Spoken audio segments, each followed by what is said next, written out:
Thank you very much, Mr. Simon, Master of Ceremonies, our distinguished Vice-Chancellor, distinguished Chair of Council, distinguished Associate Dean, and the protocol is observed. I would not want to deviate from that. Good morning and welcome to the University of Namibia, the School of Engineering and the Built Environment. I think for me it's a great honor to speak to you today, having been one of the students who has graduated and gone on to pursue postgraduate studies from the university. And it feels quite incredible that I have the chance to share my journey with you and from a first-hand experience how it's transformed me into one of the, not only academics, but one of the leaders at the university today. I would like to tell especially the new students, as well as the students that are returning, that it's important that you understand that with time and dedication, and especially the right nurturing, you will grow into transformative as well as impactful professional and leaders within your particular spaces. And I stand here also quite excited to share with you that the University of Namibia is the premier institution in Namibia. The capacities and the skills within the institutions is well enough to make sure they support you and they put you in a space where you are able to go out there and make a difference within the industry, whether locally or globally. But to share perhaps a bit of a story from my personal journey within the university, not too many years ago, being around 2010 to 2014-15, I was also a student within the university. Quite eager, very nervous, but passionate to pursue my passion, which was engineering, and is still engineering at this time. So I vividly remember being a first year straight from high school, thinking whether I had what it took to succeed at this particular institution. And of course, being human and being a student, facing various hurdles within my academic journey. But I think I understood quite early on that sometimes a smooth sea does not make a skilled sailor. Challenges will be there. But of course, mentality is one of the most important things and important tools you will have in your kit in terms of addressing some of these particular challenges. I would like you to develop the mentality of being resilient. Of course, challenges will come, but having a resilient mindset will put you above the rest and make sure that you are able to address these challenges and also look at challenges as opportunities to thrive and become a better person within your particular space. So briefly just sharing that space or that story, it's just to illustrate a simple truth that you will face challenges in your studies and your career, but those challenges will mold you into a skillful and impactful person. Taking back from what I've said that a smooth sea does not make a skilled sailor. So embrace those challenges and take them as opportunities to improve yourself. Every failure, every setback, every tough problem contains a lesson from which you can take something. So at the end of the day, once you are successful, then you are able to take meaning from that particular journey. Having had my short experience within post-academics or post-graduate academics, I would like to share perhaps just a few tips, especially for the new students who are joining the family of the University of Namibia. One of the most important things that you have to know is that learning is a lifelong lesson. So you have to understand that the world of education is always evolving, and you have to stay curious. You have to adapt to the changes of academics, but also the changes of lives as they come to you. They say that necessity is the mother of invention. So remember that as you not only join, but at the end of the day, as you walk out with a degree, that degree is not the end of learning. It's a launchpad for you to go out there and to make a difference in not only your life, but the lives of your communities as well. The second lesson that I've taken from my short career is that you have to work hard and you have to persist through the different challenges that are brought onto you. There will be long nights, especially for students, studying for exams, studying for assessments, projects that may work out from the onset or may not work out. But in those moments, you don't have to lose heart. It's important that if you don't succeed from the onset, you have to try, and try again. At the end of the day, persistence always ends up in success. So whenever you encounter failure, don't take it as the end of the day, but take it as the beginning of your journey towards success. One of the most important, I think, steps that I've also learned within the way, and I think I'm also learning now as I navigate the professional world, is that you have to collaborate and you have to build a network. They say that no man is an island. So if you look at the most groundbreaking feats from the building of bridges, from the launching of satellites, these were accomplished by teams.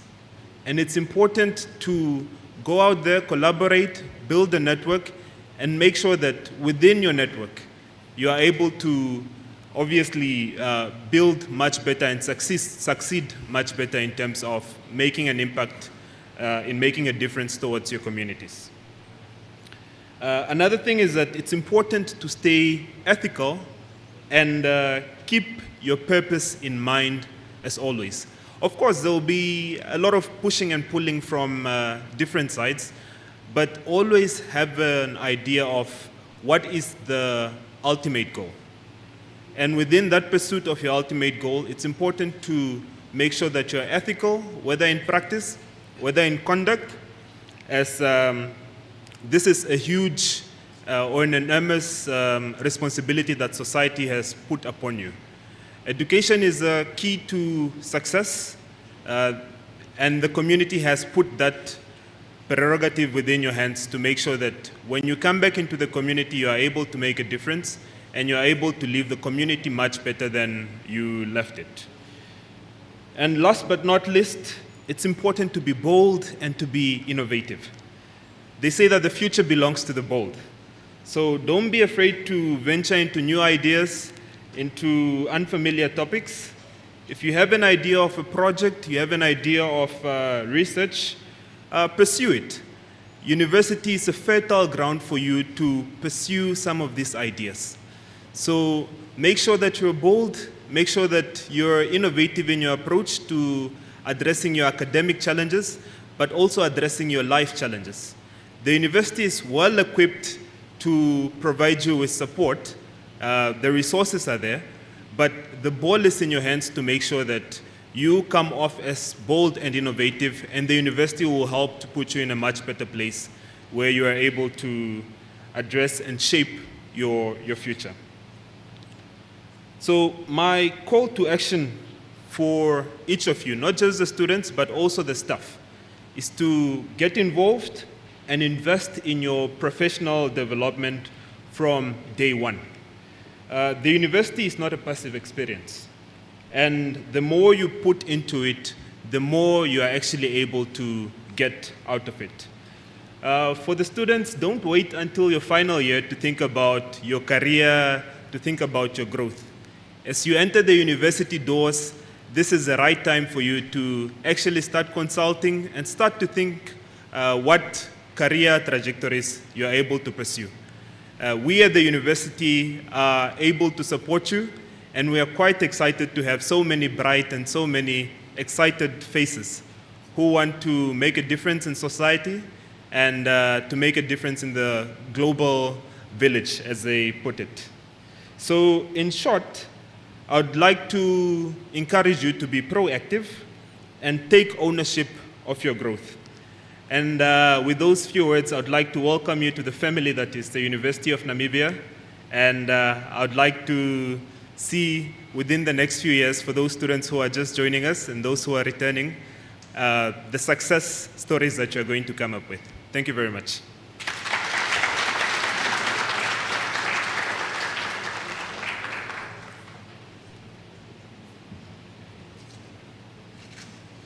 Thank you, Dr. Ambunda. Without further ado, I would just want to invite Mr. William Hangula, who is also a product of this university, of this campus. And he's actually a professional transport engineer at Element Consulting Engineers, as well as he's the president, now listen to this one, he's the president of the Namibia Society of Engineers.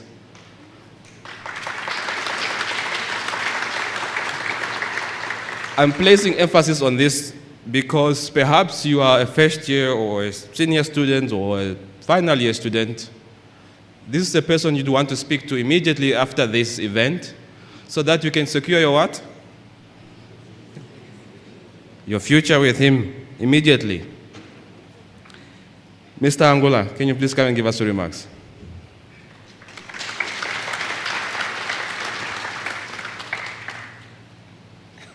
Thank you very much. I've been here a few times, and that has been said to me quite a lot of times that because I'm the president of a society, that the students can secure a future with me. It's not very true, but it's not far from the truth.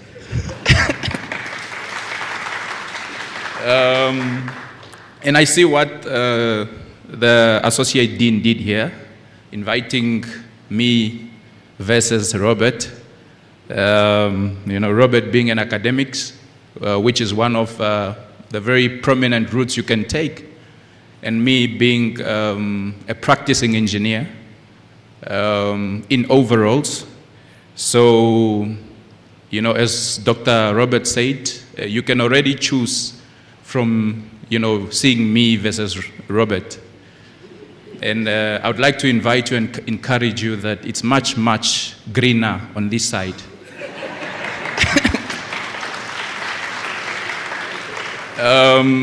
Without wasting any time, I would like to stand on the protocol already established by the Associate Dean.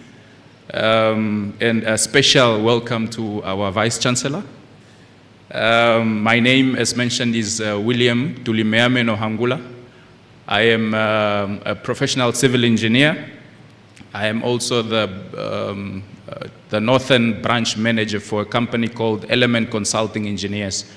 We mainly build roads, we build water systems, we build structures. So it's quite exciting.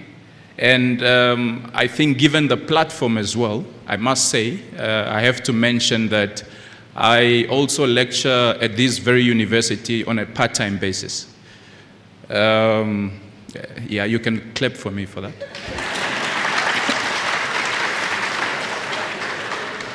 And I think most importantly, why I was invited here is because I am an alumni of this University of Namibia. So I remember, the first time I walked into the gates of this university, I was very, very excited because I was going to start my journey to pursue what I always wanted to do, and that is to be a civil engineer. So not very long, that feeling of excitement was replaced by, a feeling of fear, doubt, anxiety, not being sure of myself. And it was really because of the overwhelming academic load thrown to us at the time. And, I immediately thought, naturally, that I should throw in the towel. I should go and pursue something much easier. But then I paused. I looked around me and I realized I was not the only one having a difficult time. It was the rest of us, I was in the same class as Dr. Robert. So I don't know if he was having a difficult time. I mean, he's a very smart guy. That's why he's a doctor. But generally, we were all having a very difficult time. And so I thought, it's not worth it. We are a team here. We are here to help each other. And because of that, I remembered what my father told me before I left home.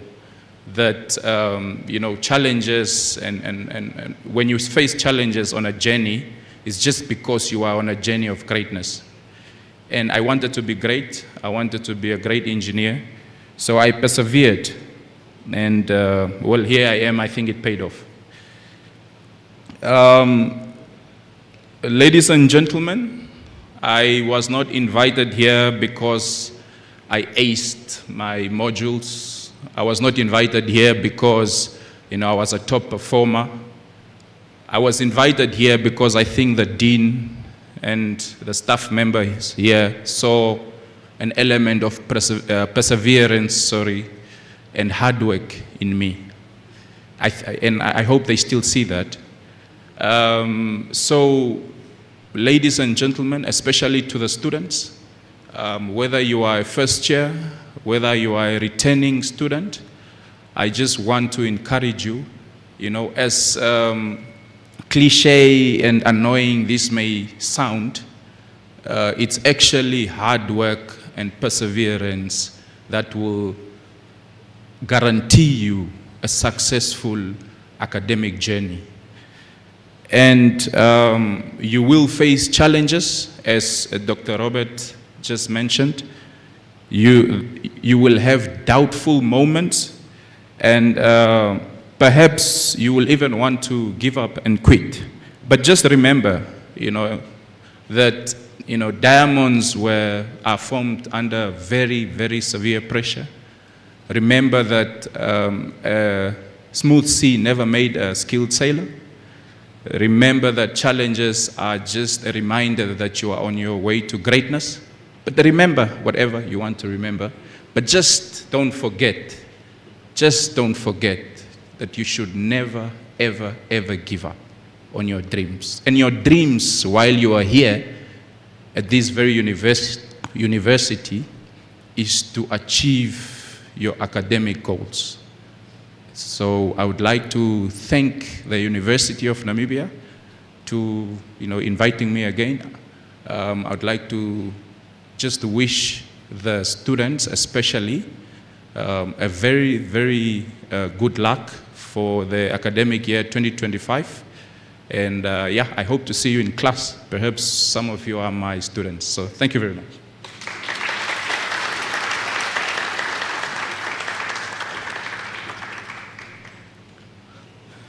Thank you, William. I was also whispered that William, during his time here of perseverance, hard work, was not only a student, but also a student leader during his time here. So it's something that to aspire to, and we thank you for your time when you were here. I think it's also,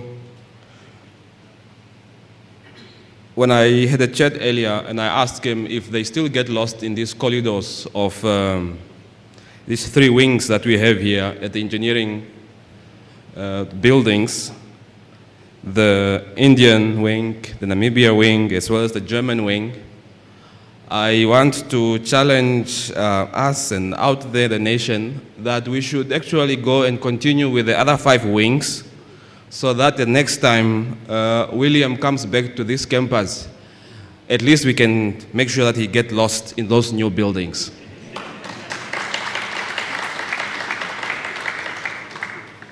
Talking about student leadership,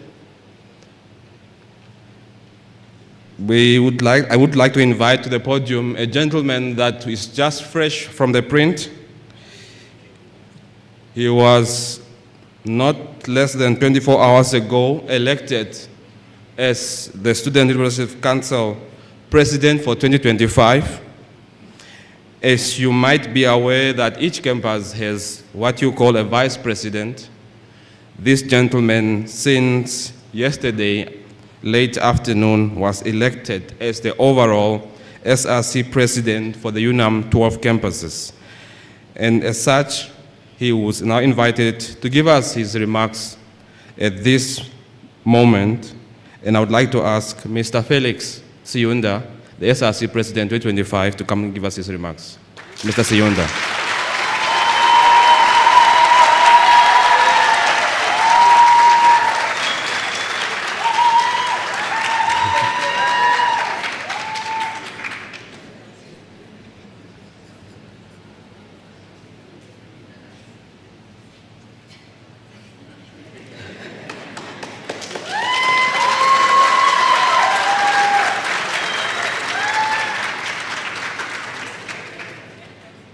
Professor Dr. Kenneth Matengu, the Vice-Chancellor, members of the University Council, Dr. Clement Temane, Dr. Petrina, Johannes, Dr. Robert Ambunda, Mr. William Hangula, faculty and staff members, esteemed guests, respective SRC vice presidents, and most importantly, our students, good morning.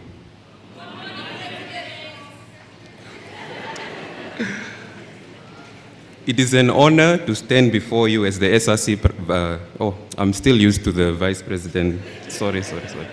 It is an honor to stand before you as the SRC president at the start of this new academic year. Today is not just about welcoming students back to campus, but it is also a day to set the tone for the year.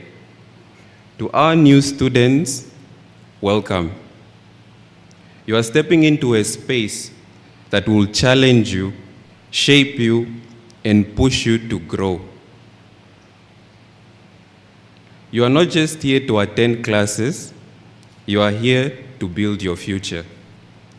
To our returning students, this is another chapter in your journey. You have overcome challenges such as that one module that always threatens your academic journey, that one module that you have repeated maybe even 3 times. Or more than 3 times even, who knows? And you are here because you didn't give up. Keep that same resilience as you move forward.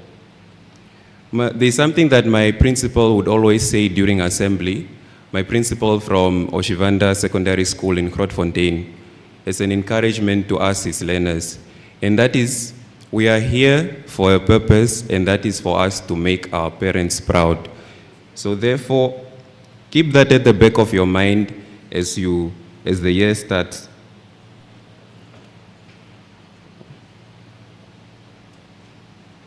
The sacrifices that brought you here should not be in vain. University is not just about getting a degree. It's about learning how to think, solving problems, and contributing to society. Ask questions, challenge ideas, and be bold in your pursuit of knowledge. And as you do so, remember,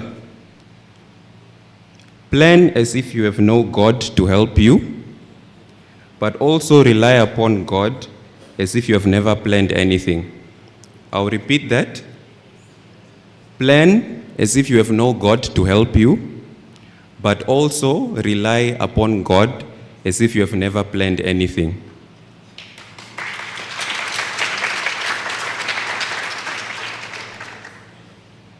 Hard work and faith go hand in hand. Success is not just about effort, it's about purpose. Senior students, allow me to speak to you. Exams are fast approaching. Of course, we're in March now and you think that exams are far. But if you consider the recess that's coming and the number of public holidays that we have, we only have a short amount of time before examinations start. And last year, maybe while you were writing your examinations and you saw how difficult they were, you told yourself that no, this time I'll start studying on the first day the university opens. But here we are, it's March and maybe you have not even started. And this is a reminder from me to you. Stick to that commitment. Success doesn't come from last-minute efforts. It comes from what you do daily. As the SRC, we want to recognize the efforts of Unam management in making education more accessible. The provision allowing students to register with an initial amount of 1,500 or even less, there are those that registered with nothing at all, made it possible for many to continue their studies. We also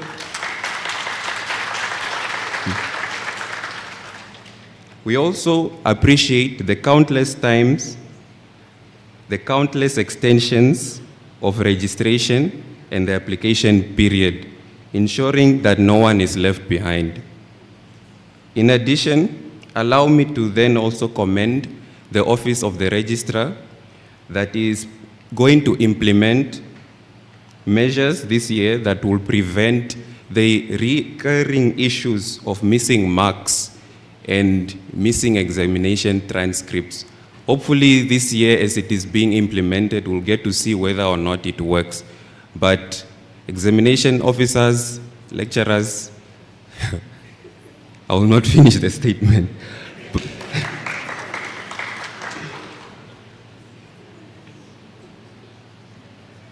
Fellow students, you are more than students. You are the ambassadors of this institution. Carry yourselves with integrity, respect, and excellence. The way you engage, learn, and lead will shape not just your future, but the reputation of Unam itself. To our international students, welcome. Your presence enriches our university, and we are honored to have you as part of our community. This year holds endless possibilities, and greatness is not accidental. It is the result of vision, discipline, and effort. Whatever you aspire to be, start working towards it now. Make this year count. Let's step forward with confidence, passion, and hunger for excellence. Challenge the impossible, lead with purpose, and with that said, welcome to the premier university in the country. Welcome to the engaged university. Thank you.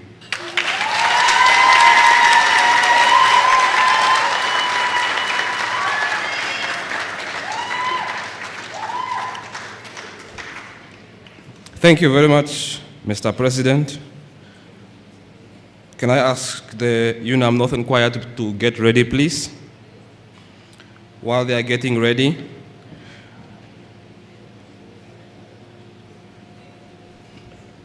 I asked yesterday one of the SRCs why they voted for who they voted, which was Mr. Siyunda, to be the president of the SRC 2025. The answer was, no, he actually gets things done.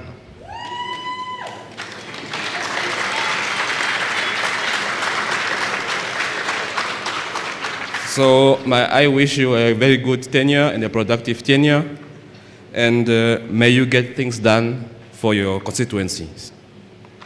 May I now please ask the Unam Northern Choir to give us 2 items.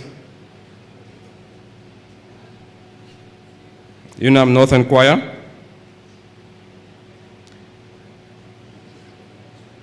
Unam Northern Campus Choir. Are you ready? Thank you. You might come in.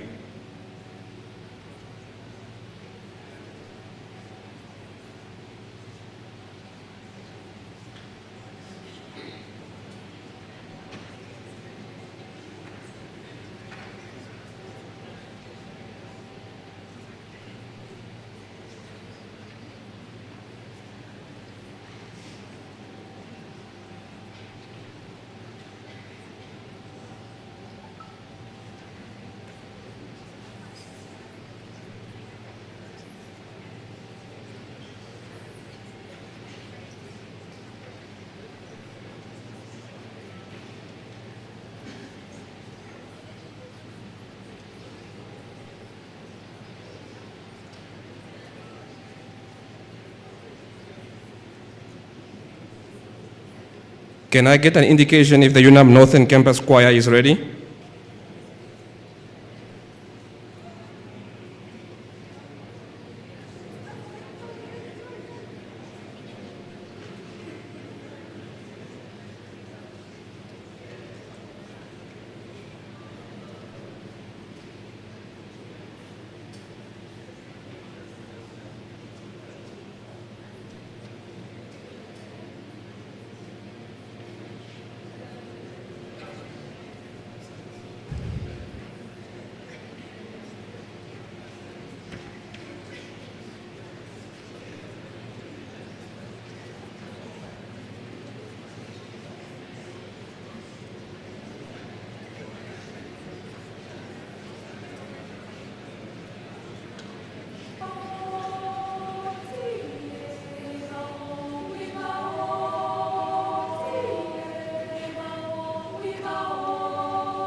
All right, we are running a tight ship. It looks like the Unam Northern Campus Choir is not yet here.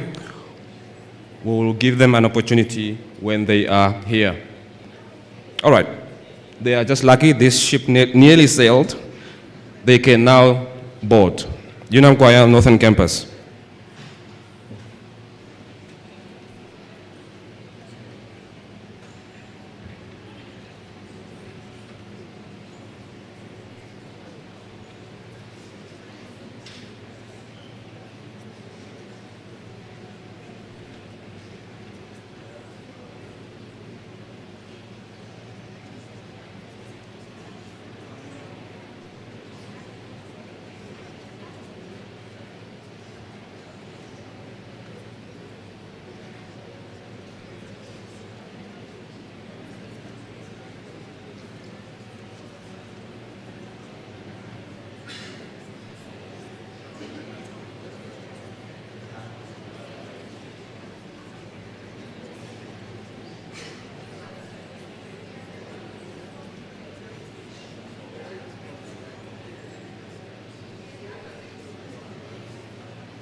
Yeah.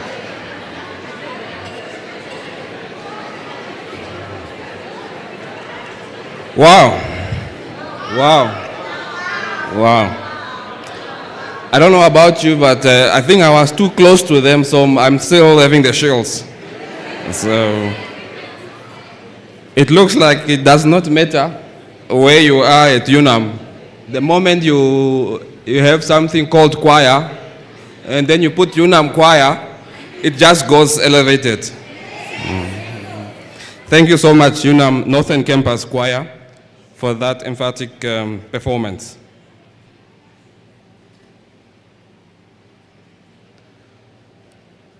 It also looks like this morning I have a privilege of just hosting presidents. The president of Namibia Society of Engineers, the SRC president, and now I have also the honor of hosting on this podium not just the Unam Vice-Chancellor, but also the president of the Pan-African Universities Council, none other than Professor Dr. Kenneth Matengu, who will this morning give us the Vice-Chancellor's address. Now, can I please ask you to help me welcome Professor Dr. Kenneth Matengu to the podium to give us the Vice-Chancellor address at this year's commencement ceremony. Dr. Matengu.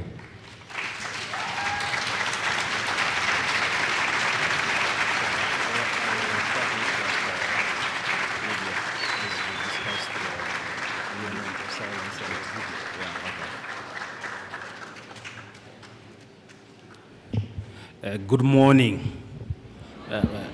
Please take your seats.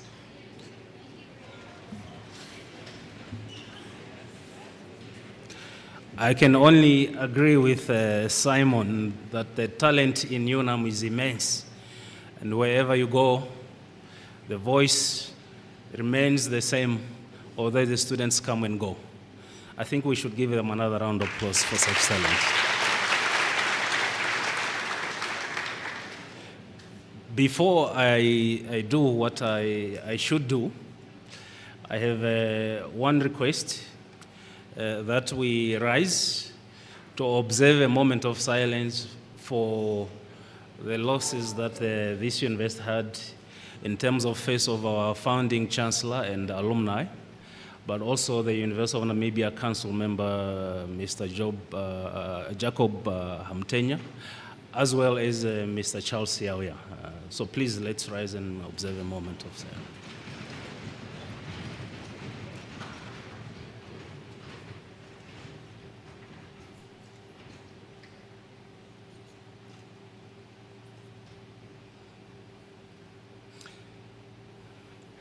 Thank you. Please take your seat. We will now also see a tribute video prepared by Unam TV, which I will also talk about a little later. Please, if you can have the video played.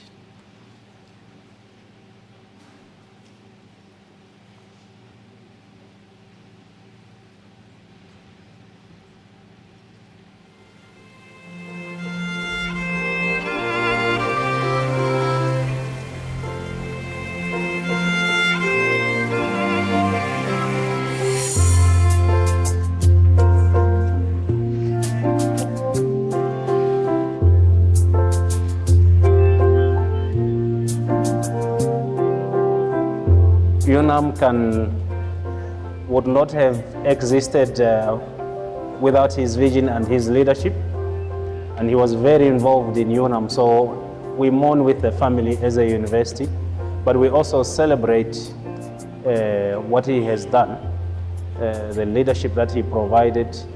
He meant everything. With what he said, he also demonstrated.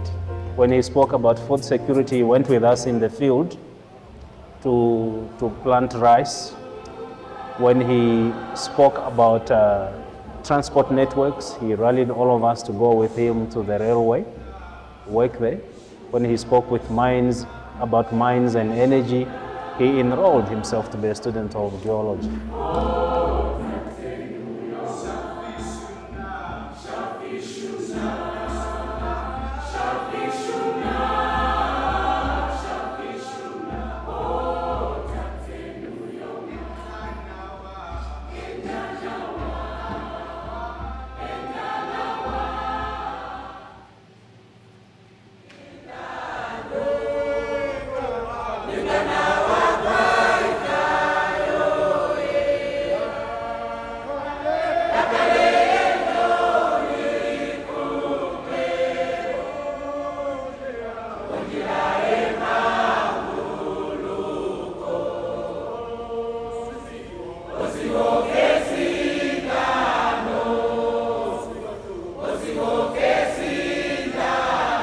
Go well, my leader.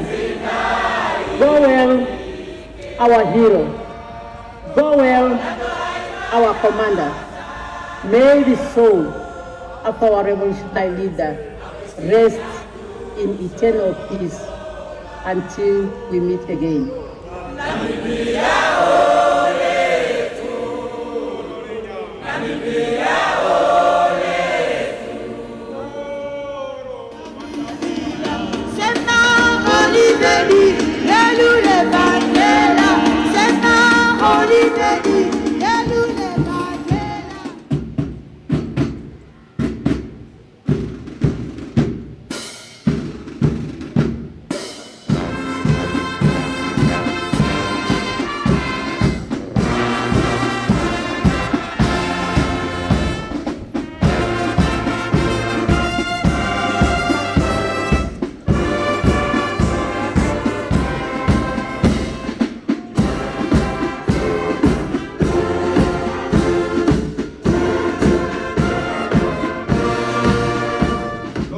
Live the legacy of the leader of the Namibian revolution.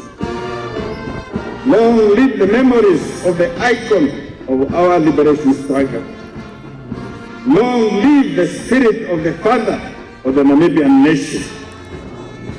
Long live the Republic of Namibia. May the soul, the revolutionary soul of Dr. Sam Shafishuna Nyoma rest in eternal peace, and I thank you.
In celebration of his life and his legacy, may his soul rest in eternal peace. We will always cherish him as a university.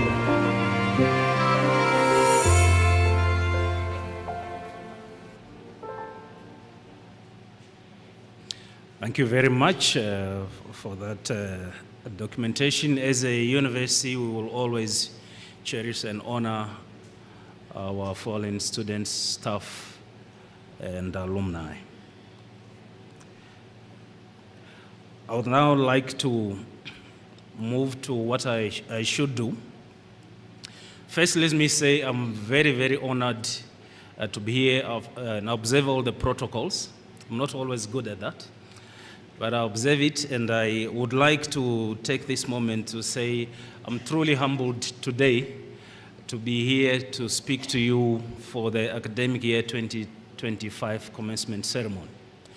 This is the first time that I do this, and I think it's the first time the university does this outside the main campus, or outside Windhoek. So as your primus inter pares, I'm very humbled that we can do that together. I see you're wondering, what's that? What is a primus inter pares? It means I'm just the first among the equals. I'm just like you. I'm just different because of the title I hold, but otherwise I'm a professor like you. I'm a Unam graduate like you. So it really gives me that great honor to say that also today, we are at this marvelous campus that was established around about 15 years ago. We started with 30 students. We have graduated more than 600 engineers. And as of today, we have more than 1,030 students that are enrolled at this school.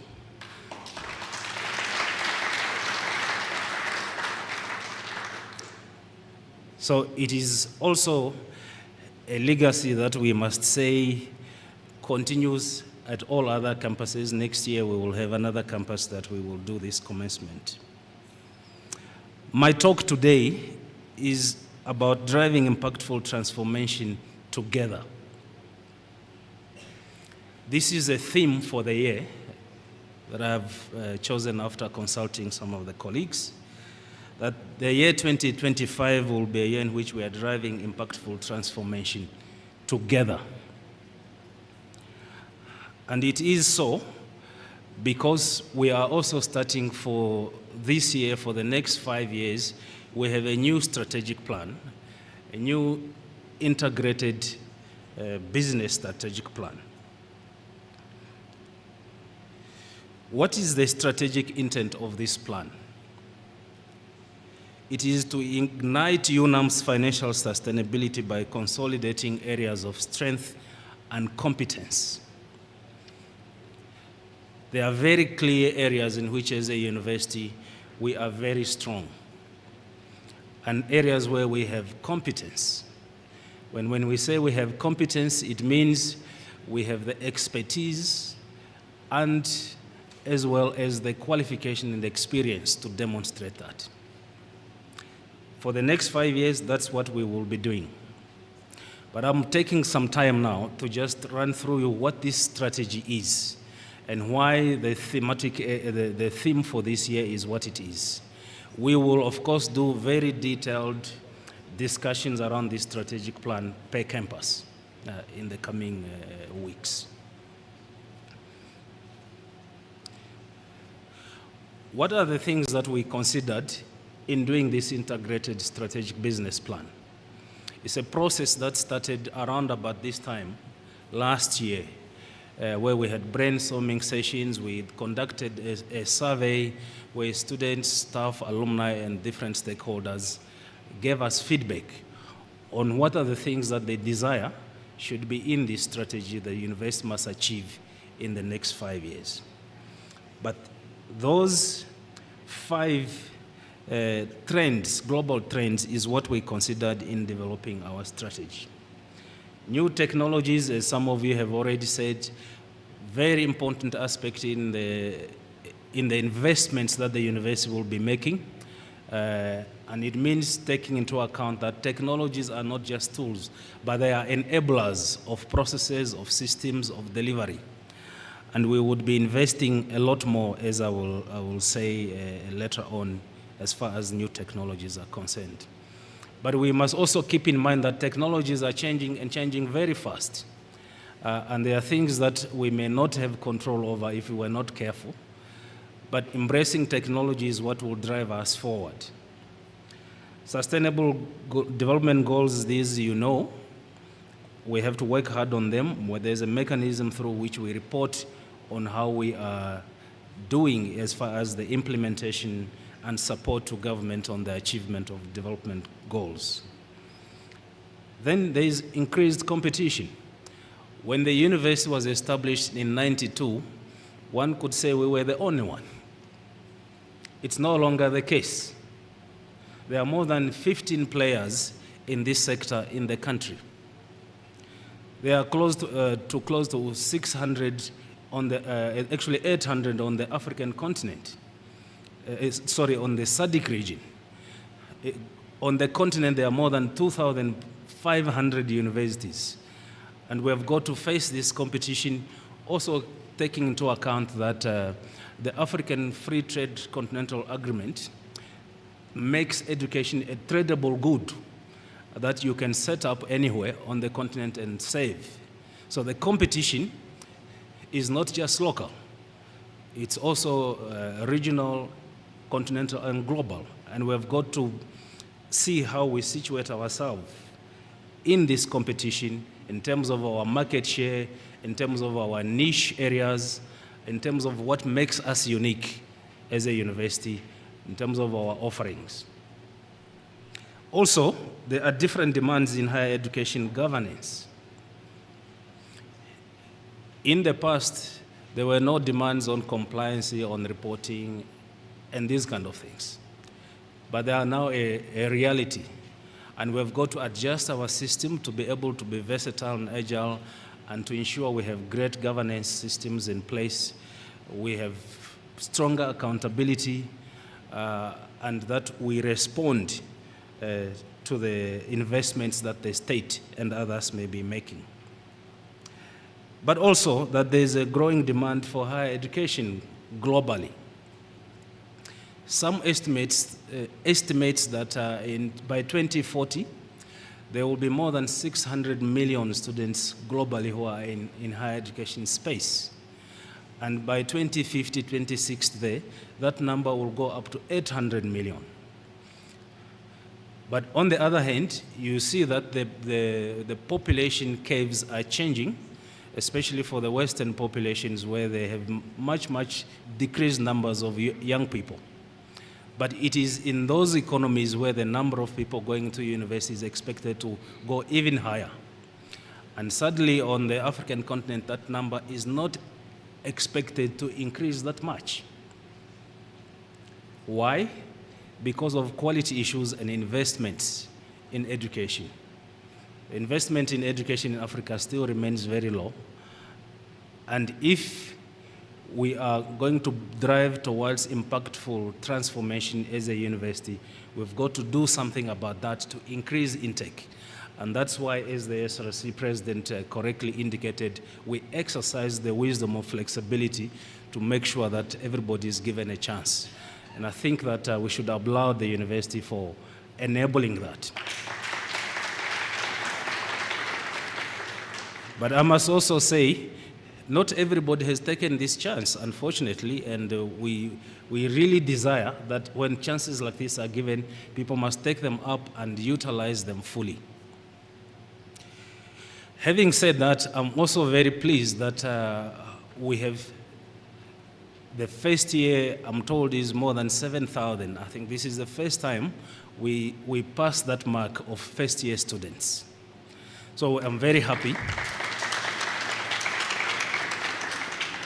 And so those students who are enrolled in the university for the first time, congratulations and welcome.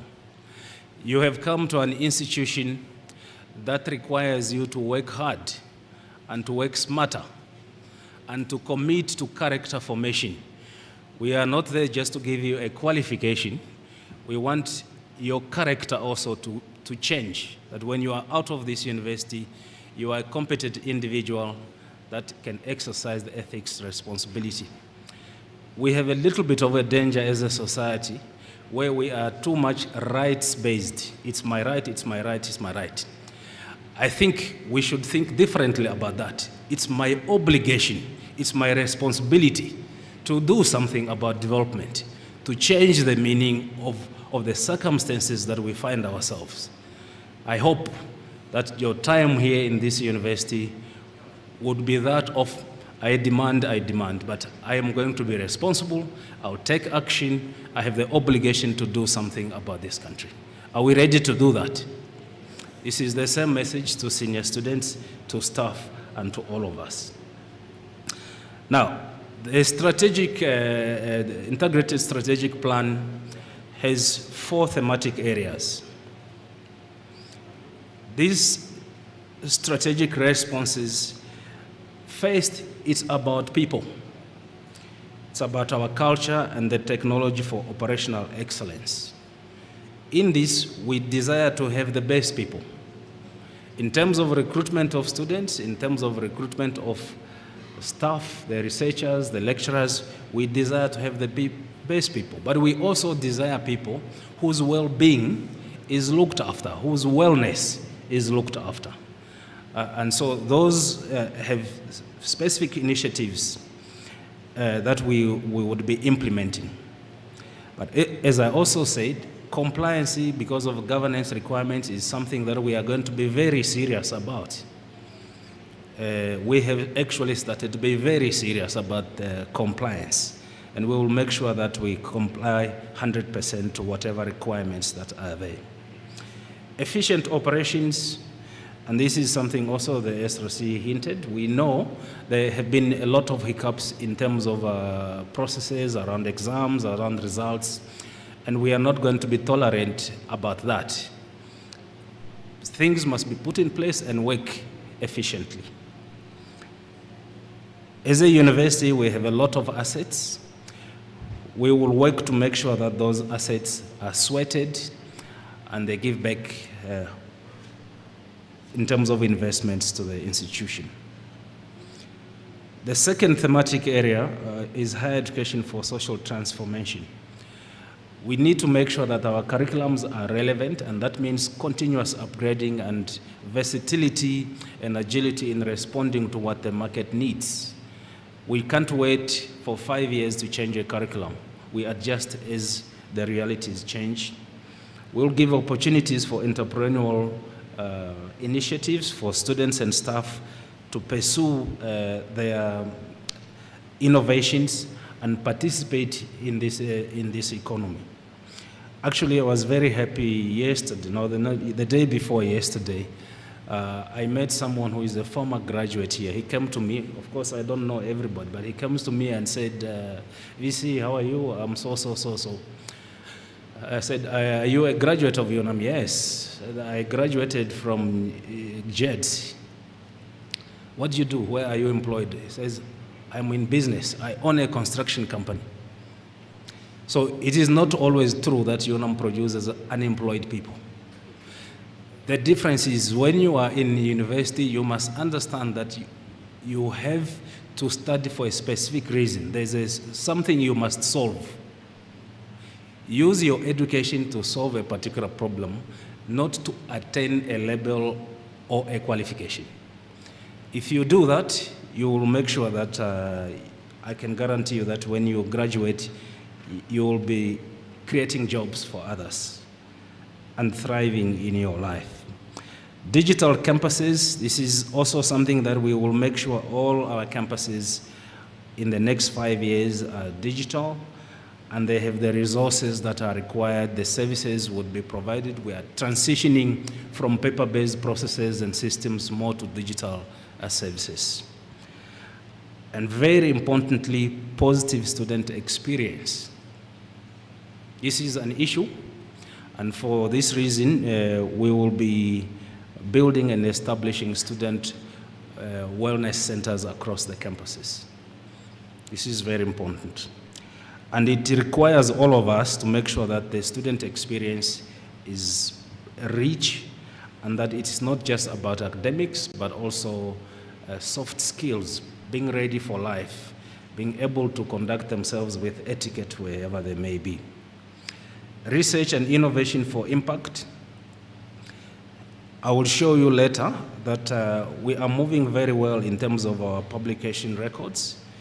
But we must intensify, because as a university, we have decided we will be a research-intensive university. And that means we are going to be requiring of all those that are active in this sphere to be deliberate about it and be productive. If you are a researcher, we expect you to do a lot more research. And if you are a lecturer, we still expect you to still do research and produce more publications about what you are teaching. So those expectations have been raised and have been discussed with all of you, And we will also make sure that our research outputs are commercialized and that the outputs of those processes are fed into systems of the economy. Global competitiveness and sustainable partnerships are also very key area in which ranking is important, especially at times higher education ranking. Strategic international networks, and when we say strategic, we don't mean anyone who wants to partner with us, we will welcome. We will choose those that support our mission, that have a stake in what we want to do. So this area of people, culture, and technology means we will be targeted, there will be targeted results for the people. We'll attract the most talented students, and there would be incentives around this, best scientists and researchers. And I can say today that even those who have left the university, please welcome back. We are looking to you to come and support this exciting future. We will be intensifying implementation of the organizational culture change initiatives.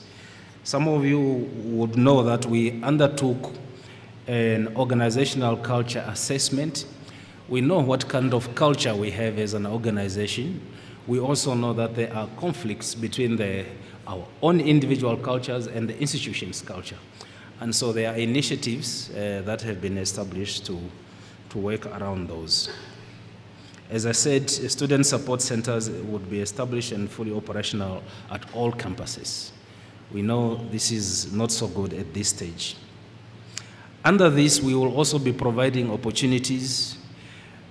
Do you know that we have Unam TV? First time you hear? It has been operating on a testing platform since June last year. And now we have a call for CVs until 7th of March, which is very soon, for people who want to participate as content producers, as editors, as whatever within that platform. We run a YouTube channel. And I really would like the academics and the students to take this opportunity, take a particular thematic area of your choice, where you have expertise, and produce documentaries about that. These documentaries should not just be information. It should be knowledge and skills that people can use when it is produced. So it is a platform that we have created for students and staff to generate educational content and impact. But of course, it's also for branding. It's also especially for the communication students, that they have a platform to practice. I hope you will use this effectively. We have procured a lot of equipment for them to be able to do that. Higher education, our enrollment has not been great. We want to achieve more than 20% of total student enrollment growth on the campuses. We would be implementing a vibrant entrepreneurial ecosystem at Unam. That means what we do together should speak to each other. We should have a system that recognizes, in terms of policy, actually, we have the commercial initiatives and ideas that people have. We want to increase the progression rate and the completion rate in the university. We would be implementing an active industry academia exposure program. We invite the industry to have a presence on our campuses. We would be ready to discuss how that we can do. There are many ways we can do that, but we would like to see that a lot. The university has a lot of business ideas. We have a list of those projects, and we want them to mature over a period of time. And indeed, implement industry-inducing programs. What do I mean by this? One of the very strong initiatives we have is on hydrogen safety testing area, which we will be working very closely with our partners to create a unique testing site in Africa, and second, in the world. This would be operated by Unam and Clean Energy, and it will be contributing to validate laboratory investigations. And for this, of course, these laboratories need certification in terms of the different ISOs. On this campus alone, we already have 4 labs that are certified in terms of ISO standards, and we're expanding that to others. These testing facilities would be important for the growth and expansion of industry and making sure that there is a trust in the system and there's a protection technologies that are being explored. The other thing is, at the university, we joined last year together with our partners. We joined the institute, the International Institute for Welding.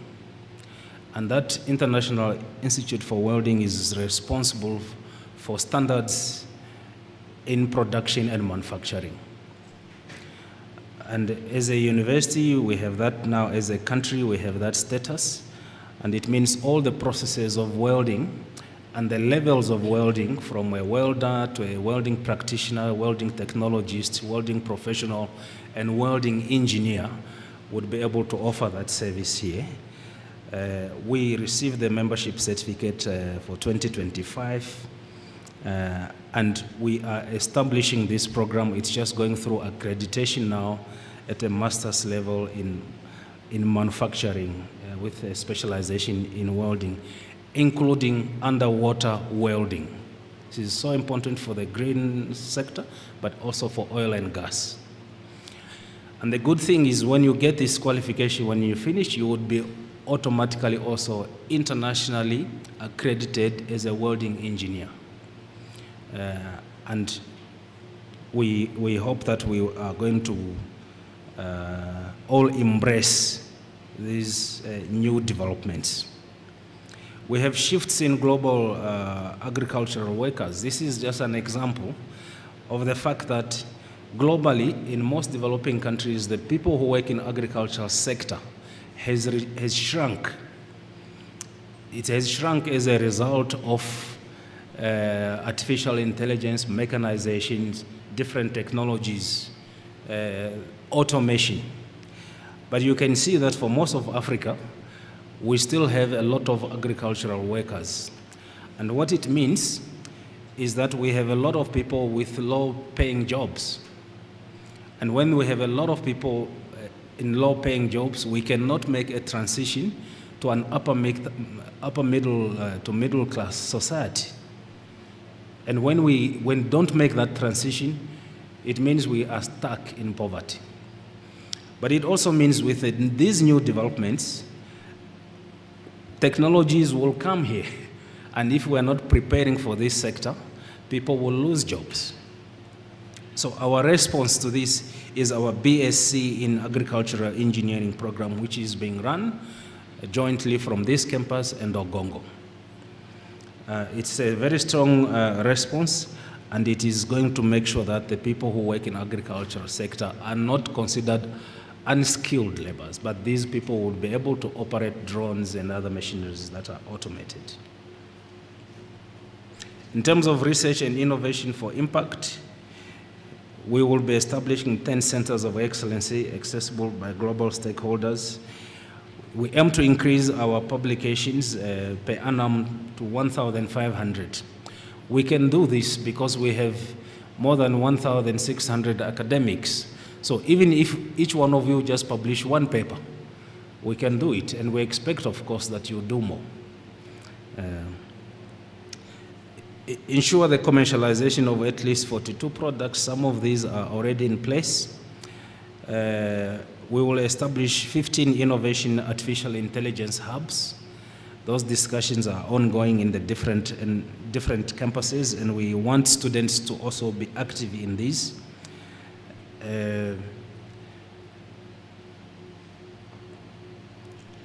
One of the key things that we have also worked on a lot, we have entered into cooperation agreements with Eastern China University and Swakop uranium mine for the establishment of a postgraduate research laboratory as well as the uranium resources development hub. This is important that we look into how we can fully maximize the uranium resources that this country has, especially in terms of the nuclear applications in agriculture, in energy.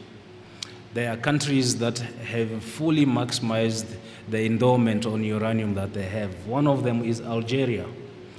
They have invested in nuclear energy to the extent that in Algeria, electricity is 100% free, totally free to the nation. And we are in the top 5 producers of uranium. Why we cannot do it?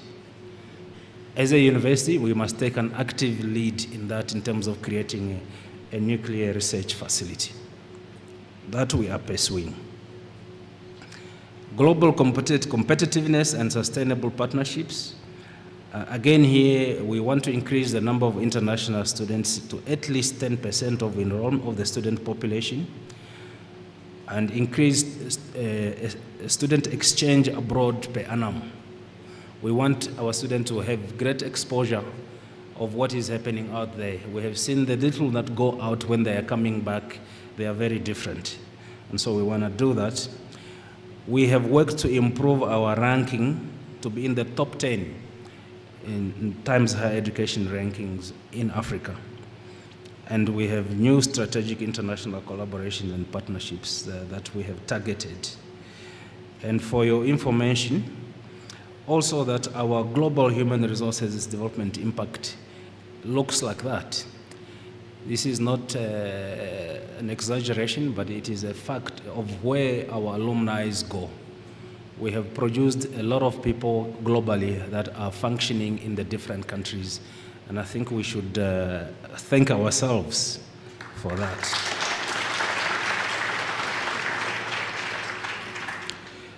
Just a step back on what are we ranked on.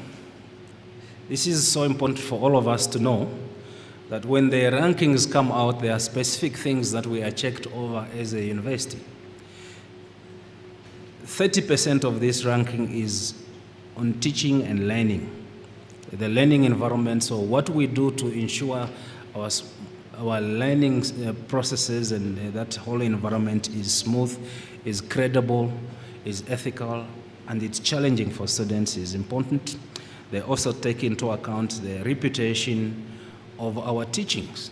So it matters very much your interaction with students in the classroom. That is also checked in ranking.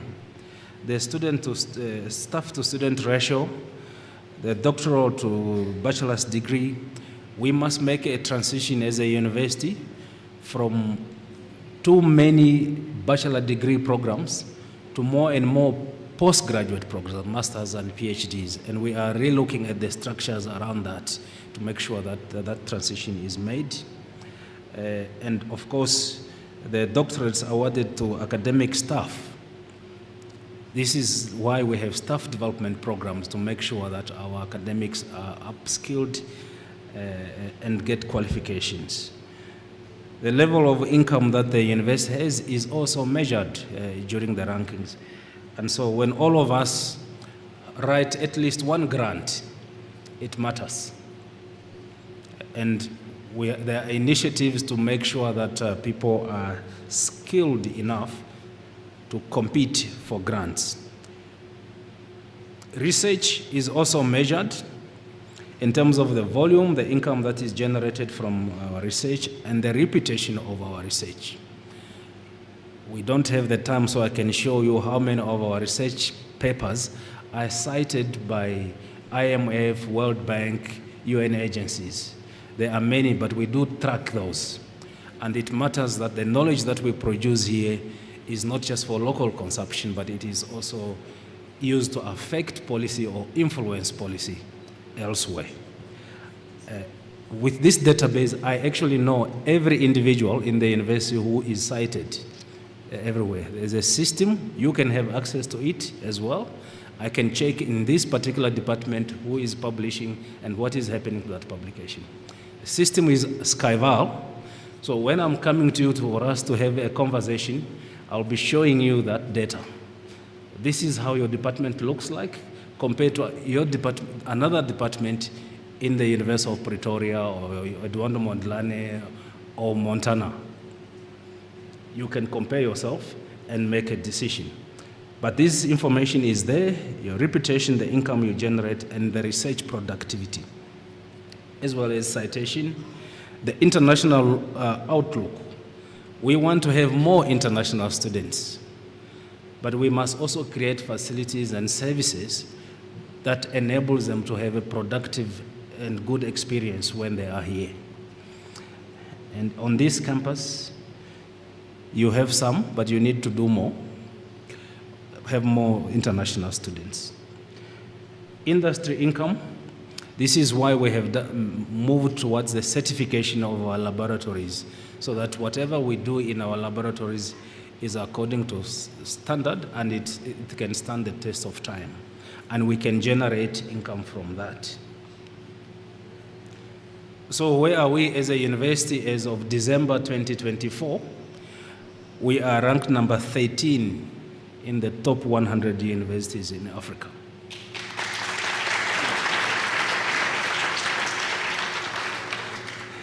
Just remember that Africa has more than 2,500 universities, and if you are ranked number 13 out of that, you must be damn good.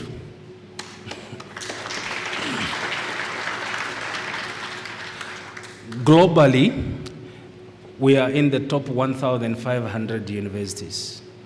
And there are more than 25,000 universities globally. So if we're in the 1,000, that's good. And it's because of you academics and the students who work hard for that. Let's work harder and smarter to maintain or do more. But remember, in the next 5 years, our target is to be in the top 10. We're not doing very bad because in 2023, we were number 16. And 2019, we were number 24. 2017, we were at 97. So we are doing very well. And it is you, and I thank you, applaud you for that.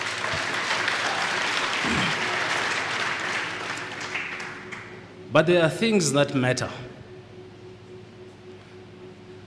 that don't just matter to this university, but to the sector. There must be minimum standards for higher education institutions in the country. This policy is there. It was approved in July last year by the Council for Higher Education. And I want to be very clear here that as a university, we will advocate for the implementation of those standards. We are not going to keep quiet about it. These standards are about the classification of institutions, of programs, of research and resources. There is a minimum requirement to say you are a university, you are a college, you are a polytechnic, you are a center, or you are a research institute. When you offer these programs, there would be minimum standards required for you to offer those programs. And we know there are those who are not following those standards, but we should not keep quiet about it. As a university, we must insist these standards must be fully implemented by all players in the sector. Why? Because when we don't have those standards, we have people who graduate with chemistry and physics degrees, but they don't have a lab. They've never been in a lab. We would have people who would qualify in specific, but they do not meet any standards. So we must avoid that. And I'm happy to say that as a university, all our undergraduate programs have been certified and accredited, and they meet these standards.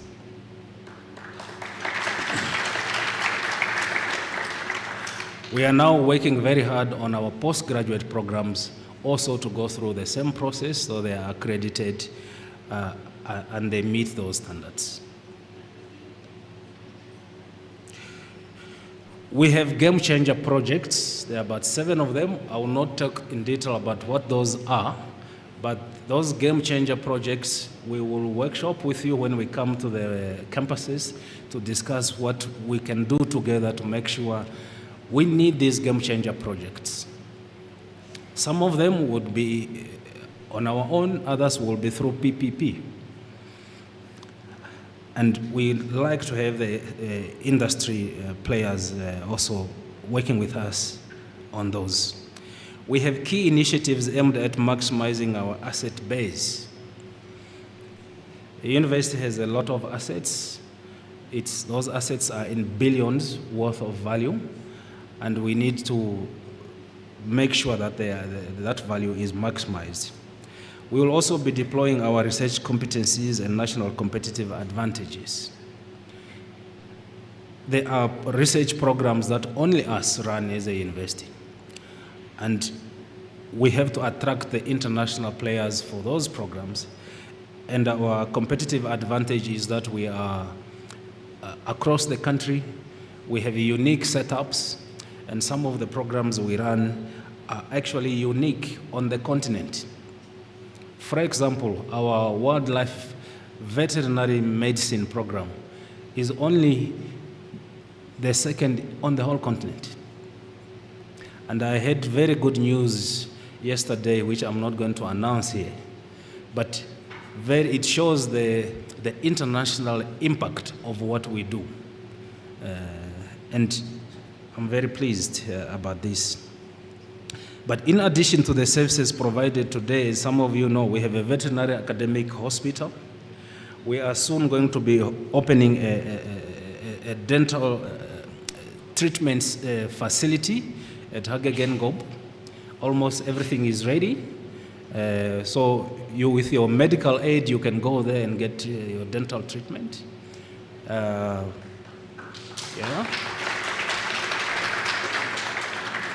Our pharmacy will be opened probably next week. That will be fully functional. So we have the whole suite. When you come from your dentist, you go collect your medication.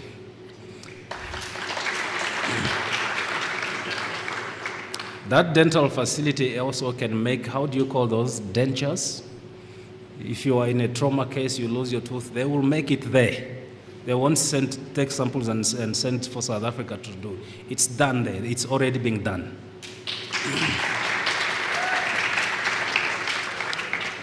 We are working very hard to complete our cancer imaging center. The machineries for that has been already procured. And it is so important to do this because, as you know, cancer is one of the silent epidemics in this country. And we've got to do something about it as a university, also in terms of research. Finally, we are working to create an inclusive community of expert practitioners for social transformation. And this is for William and the team.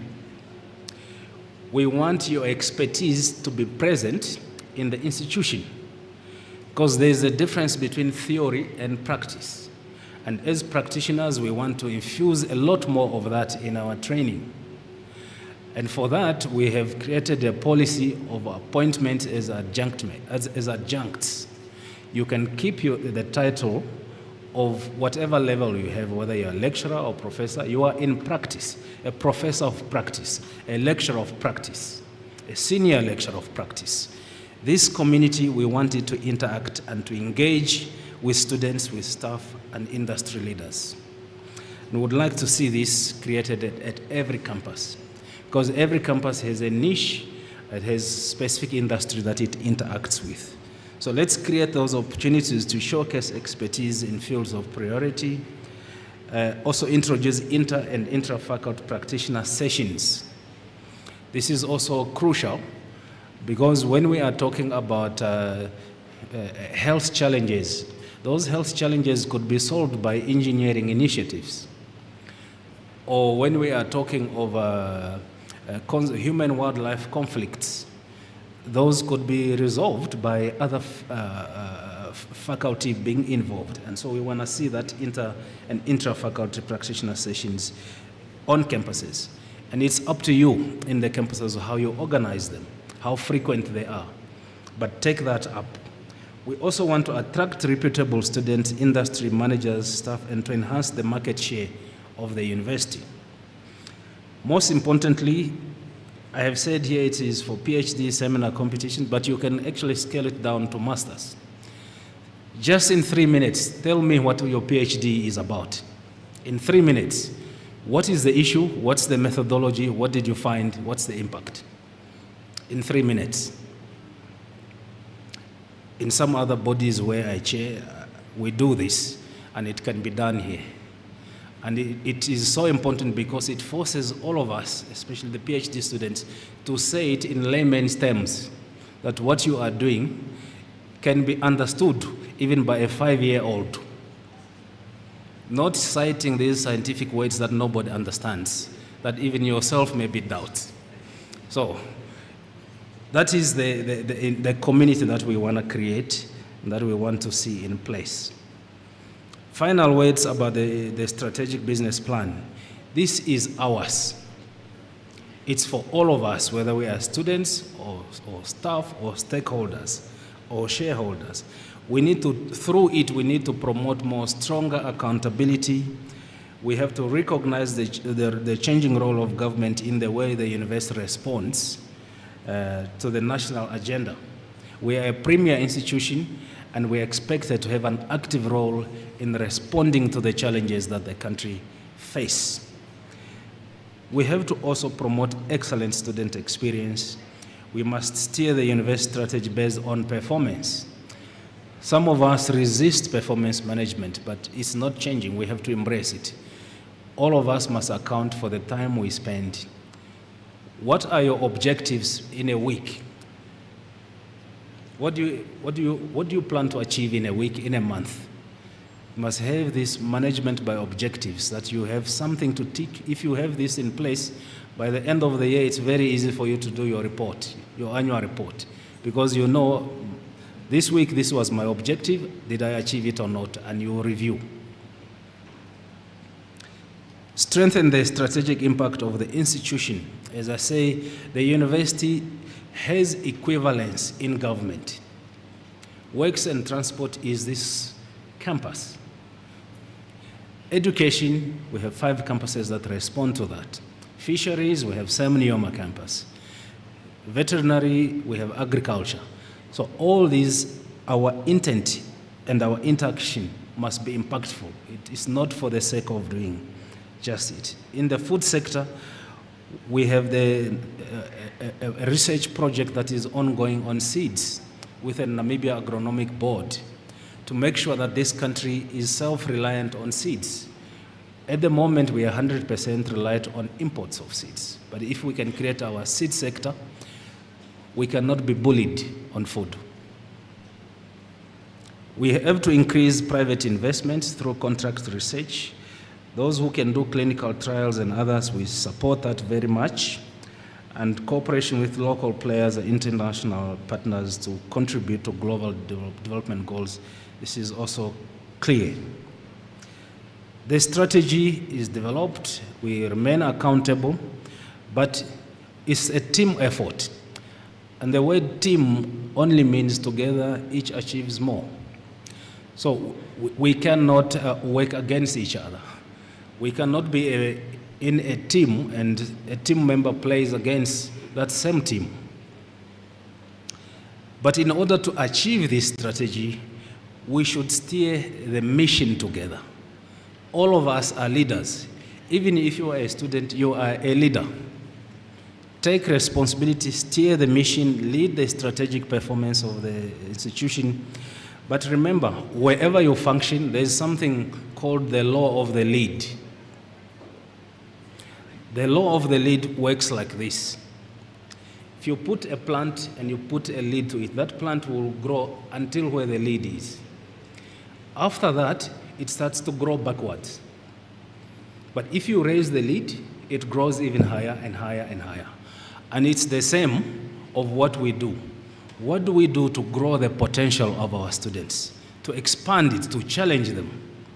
And that's why you see, even if I'm very happy with what you are doing, I'll still ask, what about this? You are not doing enough. I'm just pushing the lead so that all of us realize that potential that we have. And because if we don't challenge ourselves, we suffocate and we start to grow backwards. We are no longer excited about publishing, but finding new things. This is what the law of the lead says. And all of us must take lead. Not Windhoek, not only JEDS, not Gongo, all of us. Wherever you are, lead. Inspire, motivate, influence, create ambition, inspire people to have impact. But we must know our strengths, weaknesses, opportunities, and threats. But let's not use our weaknesses to take advantage of others.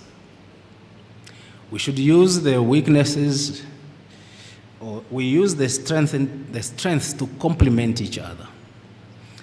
We take the weaknesses to compensate for those who are weak. Right? Because we all have them.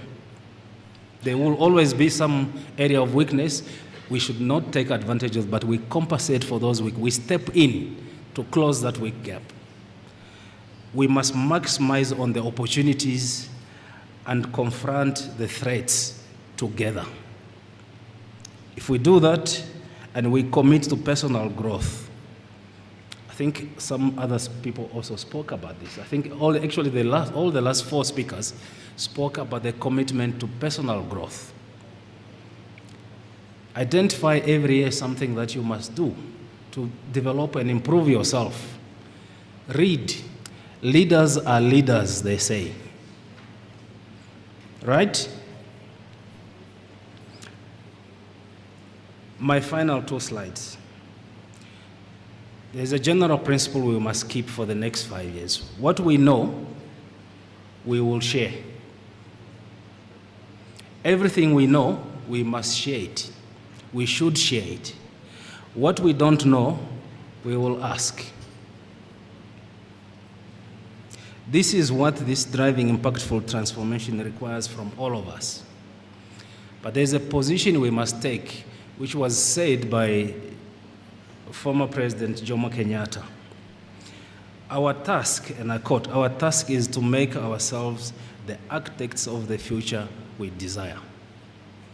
This is the task of this university, to be the architects of the future of this country. The products that are going to be there, the services that are going to be there, the skills that are going to be in our nation, we must be the architects of that future. I thank you very much.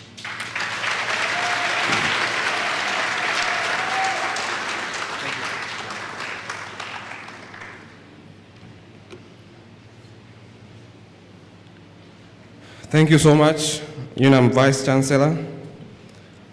And I just ask for your indulgence to share this with you in relation to change, to university, as well as to Vice-Chancellor. I think it was within the first week of the core semester of Unam at the main campus when I started going to campus at around 7:15, 7:30, you arrive on campus. And I do not know if you are familiar with the main campus entrance. After the roundabout, there are benches on the lawn. And there was always this student that came before me, and I always saw them, or saw her, sitting on the bench. So it was a week into the core semester, I think by Thursday. So I think I stopped on the side and I approached the lady and asked her, I see you're always here, are your classes always this early? And then she said, no, they are not always this early. But then why are you always here on campus by 7:30 or 7 o'clock or 7:15? You're already on campus. Because when I saw her timetable, I asked her to show it to me. It starts around 10:30 or 11:30 during the course of the whole week.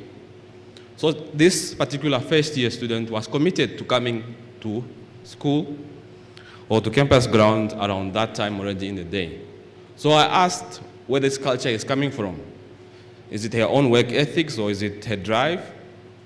And then her answer was very interesting. And this has a relation to this. No, I come on campus this early so that I can able not to miss the morning assembly. So coming from high school, you had morning assembly each morning. So that culture of coming each and early morning, they were there. And there was also a drive from the other. The second answer is more interesting, especially from VC. Then they are saying, although I also wanted to make sure that I do get to see the principal of the university.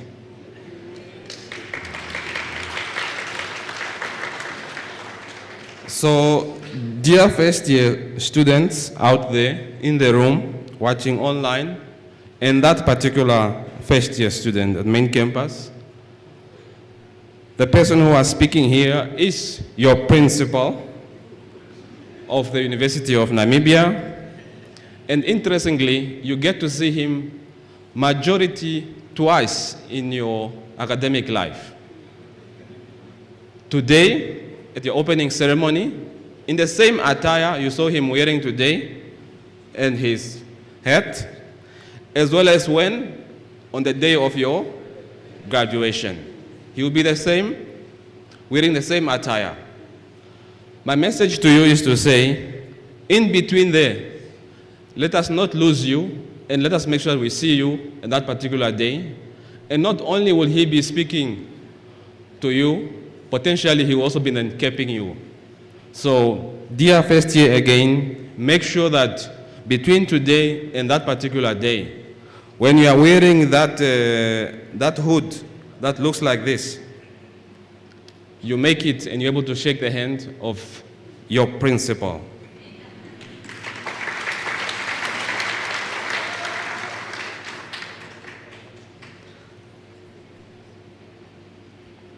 We are now at the end of our program, and before I ask Dr. Mberema to come and give us his closing remarks, allow me to share this news with you, with your permission, Vice-Chancellor. This particular campus, and this just news that is filtering in, has been led by a lady, which we all came to know. If you haven't, you probably have seen her this morning by the name of Dr. Petrina Johannes. And I think it just goes hand in hand with what the Vice-Chancellor was saying in terms of our publications and the work we do, and in terms of personal growth. Allow me to share with you the news that Dr. Petrina Johannes, as of this morning, has been promoted to Associate Professor.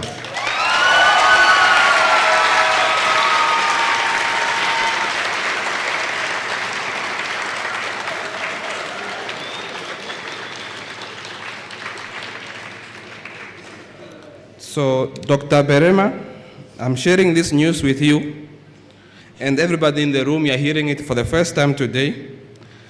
I'm sharing it with you so that when you come and do your closing remarks, you do the right thing. Dr. Mberema.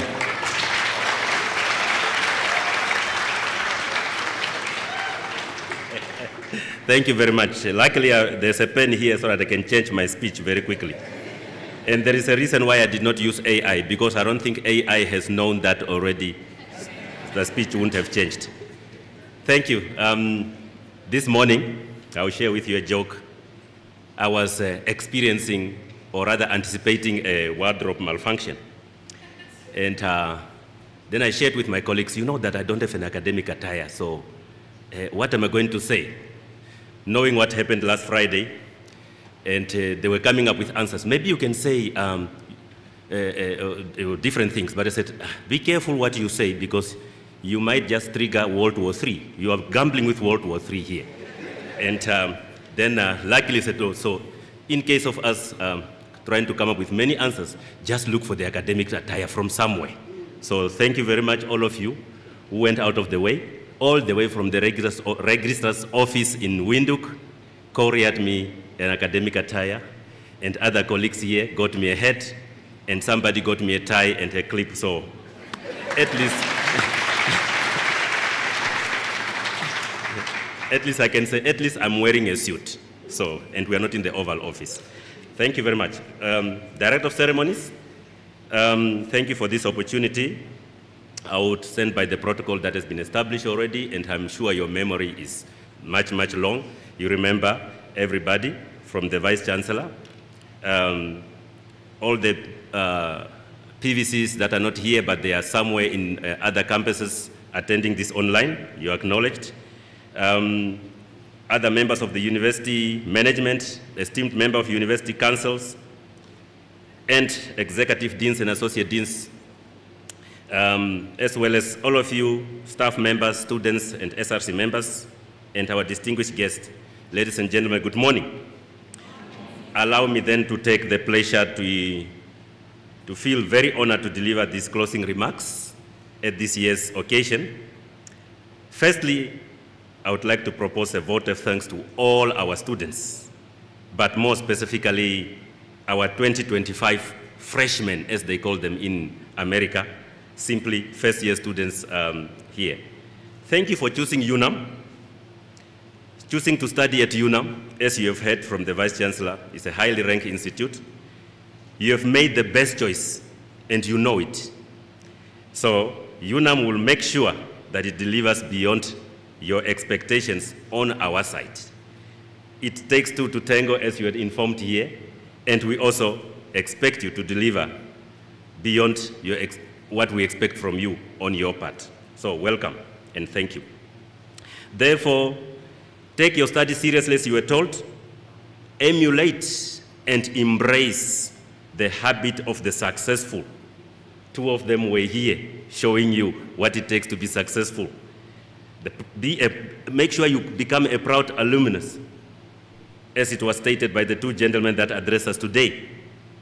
Let us therefore appreciate our alumni, Dr. Ambunda, as well as Mr. Hangula, for inspiring words, and also, not just inspiring, showing you what it takes to be an exemplary scholar and professional.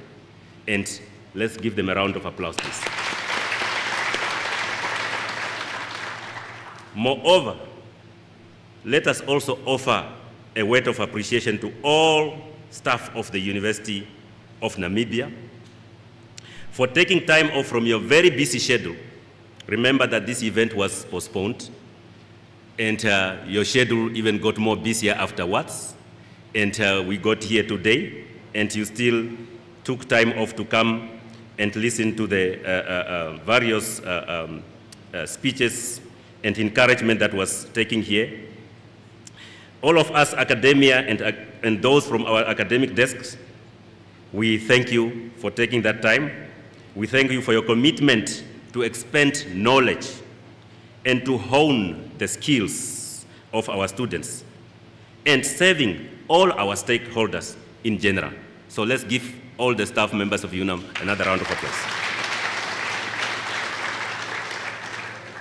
Vice-Chancellor, as you have emphasized, Unam has a new strategic plan, 2025 to 2030. It is a tool, if I have to use that word, that we will use to contribute to national development plans, SDGs, and therefore the attainment of Vision 2030.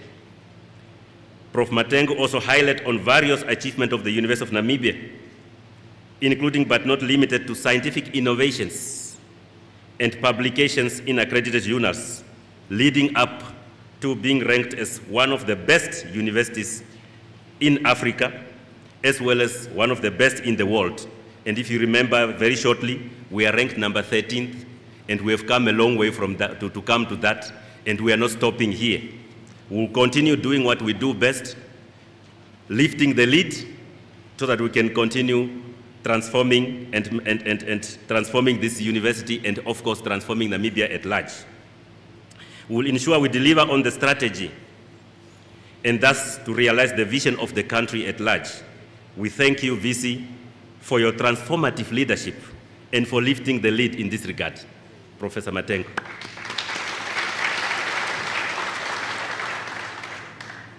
Today we are at JEDS Campus, dearly welcomed by, I got my pen here, Professor Petrina Johannes,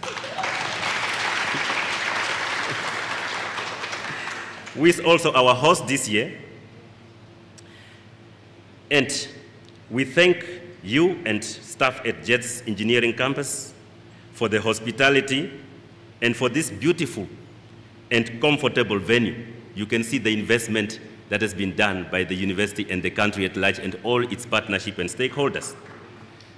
I personally feel so comfortable that I wish the speaker could give me a little bit more time to speak longer just to endure this venue. So thank you very much, JEDS Campus. However, if I do that, you might just forget the angelic voices and entertainment grooves and moves of our Unam Northern campuses. Thank you, Unam campuses, especially Mr. Felix Pele.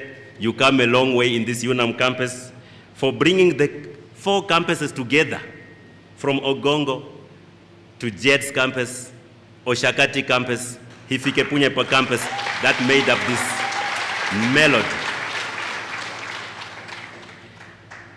Thank you, choir, basically for adding rhythm and melody to this occasion. Ladies and gentlemen, we must also express a deep sense of appreciation towards CEIRD. It's spelled C-E-I-R-D. I think you commonly know them as Communications and Marketing, but they've rebranded themselves as Corporate Engagement, International Relations, and also the synergy between this directorate with what you call Computer Center. We call it Director of ICT now, for organizing all print and streamed media aspect of this event. We were told today that we now have a Unam TV, and that shows the talent from these directorates, computers and marketing, public relations, international relations directorate. We are able to enjoy high quality visuals, high quality sound, and we thank you for all those behind the scene actions that has made this event seamless. Thank you. We should also appreciate my dear colleague, Dr. Temane, who had opened today's event with prayers and biblical interpretations. I still remember, but I think it has to be the coffee. Normally, my memory is not that long. It was Proverbs 3, verses 5 and 6. All right, the coffee is still working, the caffeine is okay. So go out there and read that once more again. God would assist. All right? We do this in acknowledging that men shall not live by bread alone, but by every word that proceeds from the mouth of God. Thank you, Dr. Temane, for guiding us through with God's wisdom. Words of appreciation are also equally extended to my brother here, Namesho, who was given the honor of directing us, the events of this ceremony. You kept us awake, and I'm worried maybe I'm making people sleepy now. You should definitely stand up and come back very quickly. You engage us throughout, and that's very amazing. Thank you, Mr. Namesho. Finally, maybe I should apologize. In the process, AI did not assist me in this regard. I must have forgotten others. Were told that we must embrace technology, but I think I left my house too fast before I could embrace technology. So in case I've forgotten anybody, I must have omitted. Please forgive me. But I know in one way or another you made valuable contribution to this directorate, to this ceremony. I would rather just take this limited opportunity to say thank you all for your attention and for being part of this momentous 2025 commencement ceremony of the University of Namibia. Thank you.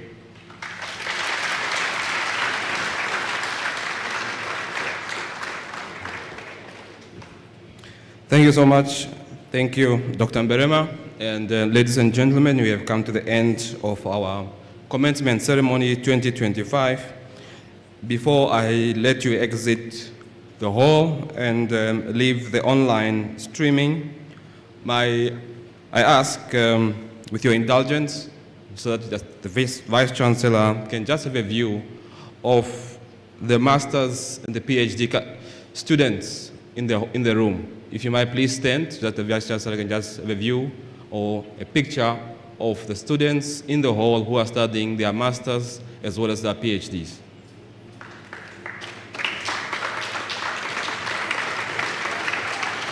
Come on now. Come on now.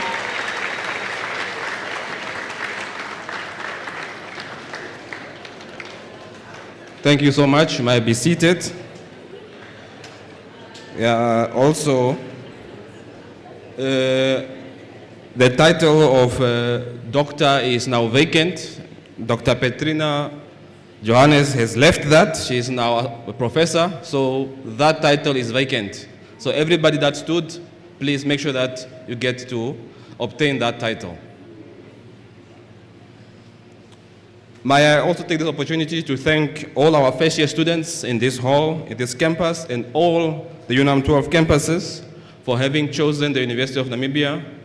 We are acutely aware that you have a choice out there, but you have made your choice to come and enroll at the University of Namibia. All 7,000 plus of you with the University of Namibia, we highly appreciate your choice, and thank you so much for choosing the University of Namibia. For myself, my name is Simon Namesho. I'm the Manager for Public Relations and Media Operations at the University of Namibia. Thank you so much for indulging me. May you go out there and inspire and be a team player. Thank you so much.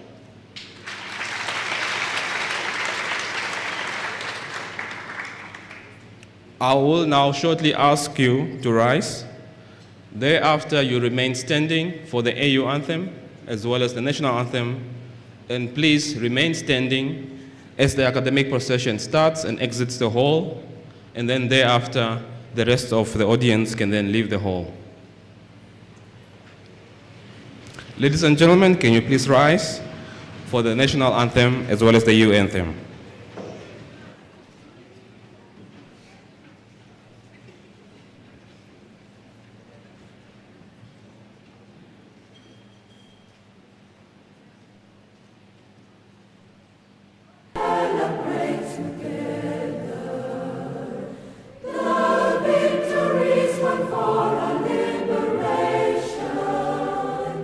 Let us dedicate ourselves to rise together.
please remain standing for the academic procession exit.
Thank you.